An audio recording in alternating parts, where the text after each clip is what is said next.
काफी समय से लोगों को शक हो रहा है कि इलेक्शन में कोई ना कोई घपला है, कोई ना कोई कमी है।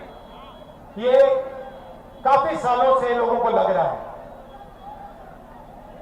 वही काफी लोगों को लग रहा है कि कोई ना कोई कहीं ना कहीं चोरी कर रहा है। तो महाराष्ट्र में लोकसभा का चुनाव होता है और उसमें इंडिया गठबंधन जीतती है।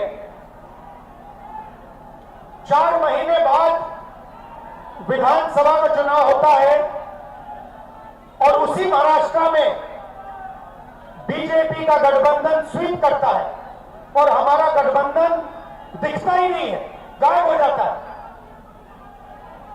हमने जांच की तो पता लगा कि 1 करोड़ नए वोटर लोकसभा चुनाव के बाद 4 महीने में इलेक्शन कमीशन ने जादू से पैदा कर दिए।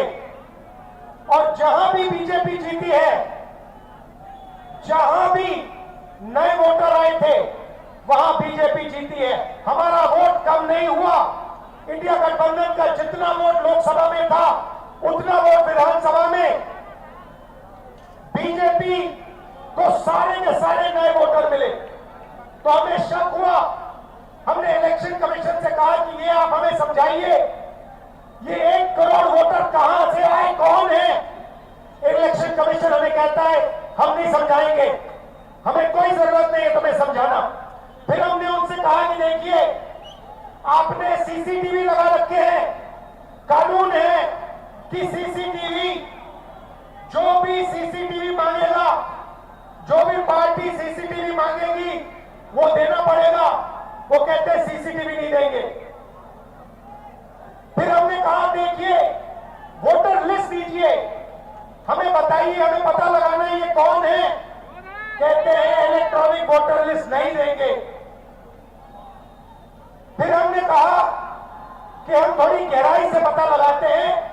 कर्नाटक में हमने एक लोकसभा चुनी, बेंगलोर सेंट्रल लोकसभा, और वहां पे एक विधानसभा में हमने वोटर लिस्ट को, जो कागज की वोटर लिस्ट होती है, 7 फुट कागज, उसको हमने एक एक करके छांट कर 4 महीने लगे।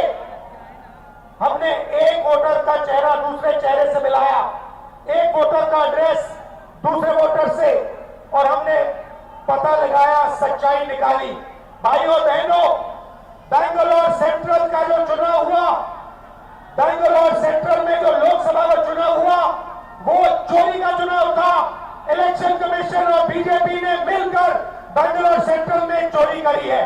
मैं आपको ये गारंटी देके कह रहा हूं, मेरा प्रेस कॉन्फ्रेंस देख लीजिए, उधर लिस्ट भरी हुई है, डुप्लीकेट वोटर, फॉर्म 6 में अलग अलग एड्रेस, एक छोटे से घर में 50 अलग अलग वोटर, गलत एड्रेस 0। हमने 1 लाख ऐसे वोटर देश को दिखा दिए। और इलेक्शन कमीशन क्या कहता है? इलेक्शन कमीशन मुझे कहता है आप एफिडेविट दीजिए, मुझसे एफिडेविट मांगता है, मगर जब अनुराग ठाकुर वही बात कहता है जो मैं कह रहा हूं, उससे एफिडेविट नहीं मांगता है। तो भाइयों और बहनों, इसके बाद उन्होंने क्या किया? इन्हें पता लग गया कि अब इंडिया गठबंधन छोड़ेगा नहीं। इन्हें पता लग गया कि हम बात समझ गए हैं, वोट चोरी कैसे होती है, हम डुप्लीकेट वोटर की बात समझ गए हैं, फेक एड्रेस की बात समझ गए हैं, फॉर्म 6 की बात समझ गए हैं। तो इन्होंने अब नई तरकीब निकाली है, SIR।